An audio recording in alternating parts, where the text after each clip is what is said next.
Bonjour tout le monde et bienvenue dans Manga Show, l'émission qui parle des nouveautés manga. Et aujourd'hui, on parle de Sakamoto Days. Donc préparez-vous à être un assassin qui est devenu un épicier. Oh yeah!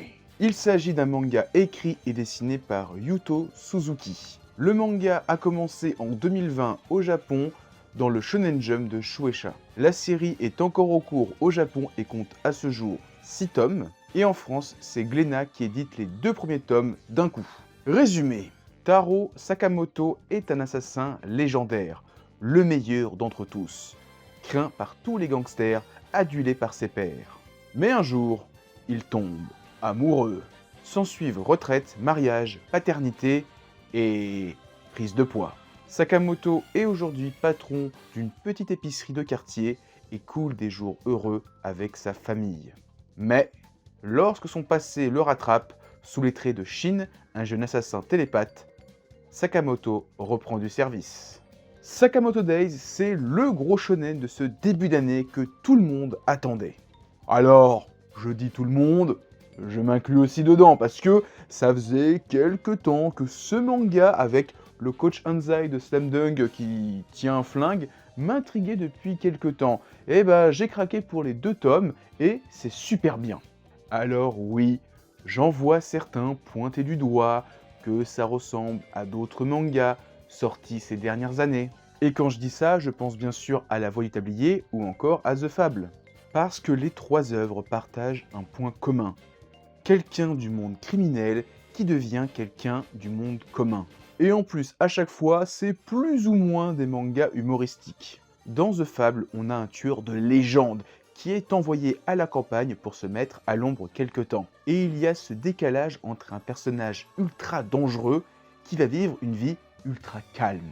Et c'est pareil pour La Voix du Tablier. L'humour fonctionne sur ce yakuza qui garde un petit peu ses habitudes de mafieux, mais transposé à son quotidien d'homme au foyer. Mais Sakamoto Days prend un parti pris très différent. Ok, on est encore sur un assassin qui se retrouve à vivre une vie tranquille avec femme et enfants, mais il y a aussi un côté beaucoup plus fantastique et over the top. Parce que le personnage a beau faire à vue d'œil 100 kg, ça l'empêche pas de dégommer une armée de Yakuza à la seule force de ses poings. T'as aussi son ancien apprenti qui est télépathe. Et en plus, j'aime bien ce personnage parce que quand il lit dans les pensées de Sakamoto, celui-ci essaie toujours de l'assassiner. Et ça donne des situations qui sont très drôles. Et donc, pour ce que je disais, oui, sur le papier, Sakamoto Days ressemble à ses pairs. Mais une fois qu'on a ouvert le manga, on tombe sur quelque chose de très différent. C'est beaucoup plus dynamique, c'est beaucoup plus extravagant, c'est beaucoup plus shonen. Et je trouve que ce côté un petit peu over the top qui va dans tous les sens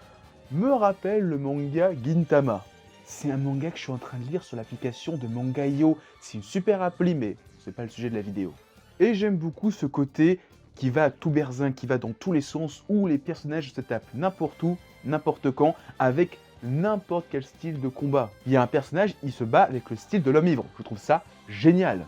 Il y a vraiment ce côté, on se prend pas au sérieux, on arrête un bus à la seule force de son poing, et ça, je kiffe.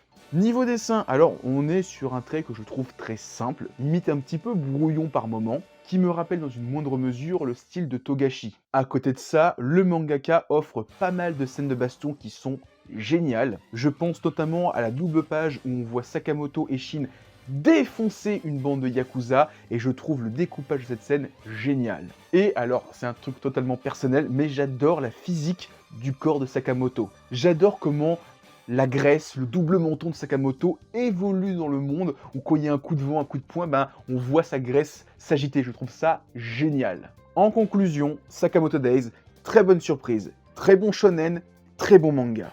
Sur les 2 premiers tomes qui sont déjà sortis, le manga démarre sur de très bons rails, ça n'augure que du très bon pour la suite, et j'attends avec impatience le 3e tome qui, je crois, n'a pas encore été daté. Tout ça pour dire que je ne peux que trop vous conseiller de lire au moins le 1er tome de Sakamoto Days. Allez, prenez aussi le tome 2 parce que vous allez voir, c'est de la bonne. Je vous le dis en tout cas pour moi, à l'heure actuelle, c'est sûrement le meilleur shonen sorti cette année pour l'instant. Voilà, c'était ma vidéo sur Sakamoto Days. J'espère que vous l'avez apprécié. Si c'est le cas, laissez un pouce bleu, laissez un commentaire, partagez la vidéo, ça fait toujours plaisir. En description, vous avez un lien vers tous mes réseaux, hein, TikTok, Twitter, Instagram, Discord. Et maintenant, moi je vais vous dire à plus et continuez à lire des mangas. Allez, ciao tout le monde!